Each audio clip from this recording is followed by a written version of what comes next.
नमस्ते दोस्तों, market minds के यूट्यूब चैनल पे आपका स्वागत है। मैं लोकेश आज आपके लिए नया वीडियो लेके आया हूं। दोस्तों, आज के वीडियो में हम टेक्निकल एनालिसिस और फंडामेंटल एनालिसिस के बीच के डिफरेंस की बात करेंगे। हमने पहले वीडियो में पहले जो हमारे सेशन हुए उन सेशंस में फंडामेंटल एनालिसिस की स्टडी अच्छे से कर ली है और पूरे कोर्स की लिंक मैं आपको डिस्क्रिप्शन में दे दूंगा। अगर आपने वो नहीं पढ़ा है तो आप वहां जाके पढ़ सकते हैं कि स्टॉक मार्केट के फंडामेंटल एनालिसिस को आप कैसे सीख सकते हैं और किसी अच्छे स्टॉक को अपने लिए कैसे आइडेंटिफाई कर सकते हैं। दोस्तों, टेक्निकल एनालिसिस भी फंडामेंटल एनालिसिस की तरह इंपॉर्टेंट है। तो आज इस वीडियो में हम बात करेंगे कि टेक्निकल एनालिसिस क्या है और फंडामेंटल एनालिसिस और टेक्निकल एनालिसिस के बीच के डिफरेंसेस क्या क्या है। एक्चुअल टेक्निकल एनालिसिस होता क्या है, टेक्निकल एनालिसिस कैसे करते हैं, टेक्निकल एनालिसिस किसकी हेल्प से किया जाता है, कौन कौन से इंडिकेटर इंपॉर्टेंट है, क्या चार्ट पैटर्न देखे जाते हैं, पैटर्न्स आइडेंटिफाई किए जाते हैं, वॉल्यूम आइडेंटिफाई किया जाता है, प्राइस एक्शन को देखा जाता है, स्टॉप लॉस को देखा जाता है, हिस्टोरिकल डेटा को देखा जाता है। तो हम बेसिक से एडवांस तक इस कोर्स को भी कंप्लीट करेंगे, लेकिन हम बेसिक देख लेते हैं कि टेक्निकल एनालिसिस और फंडामेंटल एनालिसिस के बीच के डिफरेंसेस क्या क्या हैं। तो दोस्तों, टेक्निकल एनालिसिस एक्चुअल होता क्या है,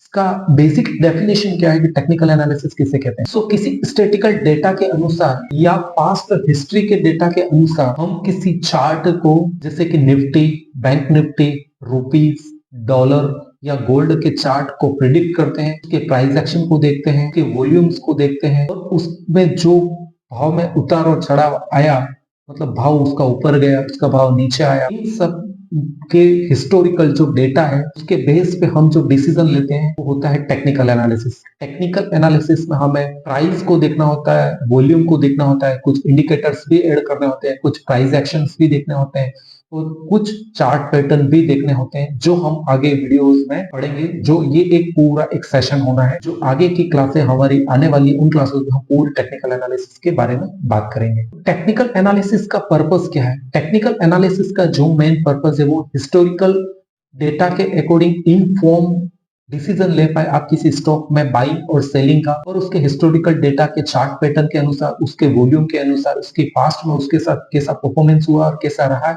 उसके साथ। तो यही टेक्निकल एनालिसिस का मेन पर्पस और main. Technical analysis financial instrument में, कमोडिटी में, करेंसी में, स्टॉक्स में और इंडेक्स और इंडाइसिस जो होते हैं, जैसे कि निफ्टी, बैंक निफ्टी, डाउ, नैस्डैक, इन सब में जो अपना इन्फॉर्म डिसीजन लेते हैं वो आप पास्ट हिस्ट्री के बेस पे ले पाए, तो इसी को कहते हैं टेक्निकल एनालिसिस। और यही टेक्निकल एनालिसिस का पर्पस है, आप अपना बेस्ट डिसीजन, उसके फंडामेंटल स्कोर को तो देखे ही सही, बट आपको कहाँ एंट्री करनी, कहाँ एग्जिट लेना है, ये सारा भी आप टेक्निकल एनालिसिस की हेल्प से देख पाए। तो चलिए हम अपनी स्क्रीन पे जाते हैं और देखते हैं। टेक्निकल एनालिसिस हमें प्राइस प्रेडिक्शन करने में हेल्प करता है। टेक्निकल एनालिसिस का हम यूज जो फ्यूचर की प्राइस को प्रिडिक्ट करते हैं, वो प्राइस के मूवमेंट के बेस पे उसके हिस्टोरिकल डेटा पैटर्न और उसके ट्रेंड को आइडेंटिफाई करके कैसे कर सकते हैं। हम ट्रेंड को, पैटर्न को आगे जो क्लासेस हमारी अब से रोज आने वाली उसमें पढ़ेंगे। दूसरा, टेक्निकल एनालिसिस की हेल्प से हम ये डिटरमाइन कर सकते हैं कि बेस्ट टाइम कौन सा है किसी स्टॉक्स में ट्रेड करने के लिए या उसे खरीदने के लिए, उसमें एंट्री करने का, उसमें पोजीशन बनाने का। और इससे हम ये भी पता कर सकते हैं कि ट्रेंड रिवर्सल कौन सा है और कंटिन्यूएशन पैटर्न बन रहा है या नहीं। इट मींस कि इसमें ट्रेंड रिवर्सल पैटर्न बन रहा है या कंटिन्यूएशन पैटर्न बन रहा है। ट्रेंड रिवर्सल का मतलब कि मार्केट में कुछ नीचे जाने की परिस्थिति है, या कंटिन्यूएशन पैटर्न का मतलब कि मार्केट अभी जिस परिस्थिति में उसमें रहेगा है उससे ऊपर जाने की परिस्थिति में।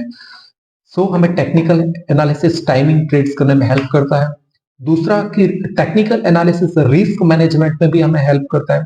टेक्निकल एनालिसिस हमें असिस्ट करता है कि हमें स्टॉप लॉस का सेटिंग कहाँ करना है, हमें अपने रिस्क रिवॉर्ड कितना रखना है। रिस्क रिवॉर्ड इट मींस कि अगर आपने 1 रुपया कमाया तो 1 रुपया गंवाने के रिस्क लेते हैं, क्योंकि शेयर बाजार में रिस्क बहुत ज्यादा होती है। अगर आप 1 रुपया कमाते हैं तो 1 रुपया गंवाने की भी चांस बन सकते हैं। तो इसमें आपको अपने पैसे पे कितना रिस्क रिवॉर्ड रखना है, ये टेक्निकल एनालिसिस आपको हेल्प करता है, ताकि आप अपने पोटेंशियल लॉसेस जो है, अपने कैपिटल का लॉस है, उसको मैनेज कर सकें। स्टॉप लॉस हमें आगे एक पूरी क्लास में सीखेंगे कि स्टॉप लॉस क्या होता है, कैसे लगाना है, क्यों इंपॉर्टेंट है और स्टॉप लॉस क्या कर सकता है और इसके लिए क्या सावधानी आपको रखनी है, और स्टॉप लॉस आपके माइंडसेट को कैसे स्ट्रॉन्ग कर सकता है। अगला जो पॉइंट है वो है आइडेंटिफाइंग ट्रेंड, कि ये हमें हेल्प करता है कि मार्केट का डायरेक्शन, मार्केट का ट्रेंड कैसा है। ये अप ट्रेंड में है, इट मीन्स कि ऊपर जा रहा है, डाउन ट्रेंड में है, इट मीन्स कि नीचे जाना है, या मार्केट जिस कंडीशन में अभी चल रहा है साइडवेज, तो उसी साइडवेज कंडीशन में मार्केट चलना है। इसको भी हम डिटेल में पढ़ेंगे कि अप ट्रेंड, डाउन ट्रेंड और साइडवेज मार्केट होता है। नेक्स्ट पॉइंट है कि टेक्निकल एनालिसिस हमें फंडामेंटल कंफर्मेशन में भी हेल्प करता है। इट मीन्स कि टेक्निकल एनालिसिस आपको हेल्प करता है कि आपने जो फंडामेंटल एनालिसिस देखा है, जो आपने स्ट्रॉन्ग्स की fundamentals, P ratio, market cap, enterprises value, PB ratio, ROCE, ROE, इन सबको जो आपने पिछले वीडियो में पढ़ा है, क्या आपने ये सारा आपको स्ट्रॉन्ग लगा, लेकिन क्या इसका टेक्निकल चार्ट स्ट्रॉन्ग है? सो इस तरह से ये इन्वेस्टमेंट, वैलिडेट इन्वेस्टमेंट के डिसीजन को, आपके माइंड को स्ट्रॉन्ग करता है। सो टेक्निकल एनालिसिस के ये सारे फायदे हैं। नेक्स्ट हम डिफरेंस देखेंगे कि आप टेक्निकल एनालिसिस और फंडामेंटल एनालिसिस के बीच में क्या डिफरेंसेस है और आप इसमें क्या पढ़ेंगे। सो दोस्तों, एंड में हम टेक्निकल और फंडामेंटल एनालिसिस के अपने अपनी जगह पे जो वैल्यूज है, जो इनकी इंपॉर्टेंसीज है, उनकी बात कर लेते हैं कि टेक्निकल एनालिसिस का क्या इंपॉर्टेंस है। जब हम दोनों को मिक्स करके किसी स्टॉक का एनालिसिस करते हैं, तो हम किस तरह से बेस्ट स्टॉक फिल्टर कर सकते हैं अपने स्टॉक और अपने पोर्टफोलियो के लिए, अपने इन्वेस्टमेंट पोर्टफोलियो को बेस्ट करने के लिए। सो जब हम टेक्निकल एनालिसिस की बात करते हैं, तो फोकस ऑफ द एनालिसिस जो होता है वो है कि टेक्निकल एनालिसिस में जो प्राइमरी फोकस होता है वो historical price, volume data, chart pattern and technical indicators के बेस पे होता है। जबकि फंडामेंटल एनालिसिस का जो हम वैल्यूएशन करते हैं, वो उसकी किसी स्टॉक्स के इंट्रिंसिक वैल्यू को फाइंड आउट करने के लिए, सिक्योरिटी के एनालिसिस के लिए, हम किसी कंपनी के स्टेटमेंट्स, फाइनेंशियल स्टेटमेंट्स जो होते हैं, वो economics indicator and the company के जो फंडामेंटल्स और बैलेंस शीट्स होती है, उसको पढ़ा जाता है। तो टाइम होराइजन की बात करते हैं, तो टेक्निकल एनालिसिस शॉर्टर टाइम के लिए होता है, जनरली जो एक दिन से लगा के एक महीने तक के जो भी हम ट्रेड्स लेते हैं उसके लिए होता है। जबकि फंडामेंटल्स की बात करते हैं, तो fundamental analysis longer time horizon के लिए होता है। जो हम लॉन्ग टर्म इन्वेस्टमेंट के डिसीजन के लिए जो यूज करते हैं, वो फंडामेंटल एनालिसिस के बेस पे करते हैं। अब टेक्निकल एनालिसिस और फंडामेंटल एनालिसिस में किस डेटा को यूज करते हैं, किस टाइम फ्रेम के, तो जो टेक्निकल एनालिसिस का डेटा होता है वो quantitative data like price and volume होता है, कि हम भाव को देखते हैं और उसके वॉल्यूम को देखते हैं कि कितने लोग आज की डेट में ट्रेड कर रहे हैं उस स्टॉक में या फिर उस सेगमेंट में। और फंडामेंटल एनालिसिस की जब हम बात करते हैं, तो इसमें क्वांटिटेटिव और क्वालिटेटिव दोनों डेटा को देखा जाता है, और उसके फाइनेंशियल स्टेटमेंट्स को देखा जाता है, उसने अर्निंग्स की रिपोर्ट्स को देखा जाता है, और इकोनॉमिकल इंडिकेटर को देखा तो जाता ही है। इट मीन्स कि अर्निंग इंडिकेटर, ये पीई रेशियो, कैश फ्लो, इन सारी चीजों को देखा जाता है। मार्केट एफिशिएंसी की जब बात करते हैं, तो टेक्निकल एनालिसिस, मार्केट एफिशिएंसी, इन दोनों के लिए किसकी ज्यादा बेटर है इसका देखते हैं, तो इसमें हिस्टोरिकल प्राइस के मूवमेंट के हिसाब से हम पैटर्न को आइडेंटिफाई करते हैं और फिर प्रिडिक्ट करते हैं कि इस प्राइस में कैसा मूवमेंट हो सकता है। जबकि फंडामेंटल एनालिसिस को जब हम देखते हैं, तो इसमें हम एफिशिएंसी को एज्यूम करते हैं, अंडरवैल्यूड स्टॉक्स को देखते हैं, और सिक्योरिटी, जो अंडरवैल्यूड स्टॉक्स और सिक्योरिटीज है, इनको देखते हैं, इनके थोरो एनालिसिस से,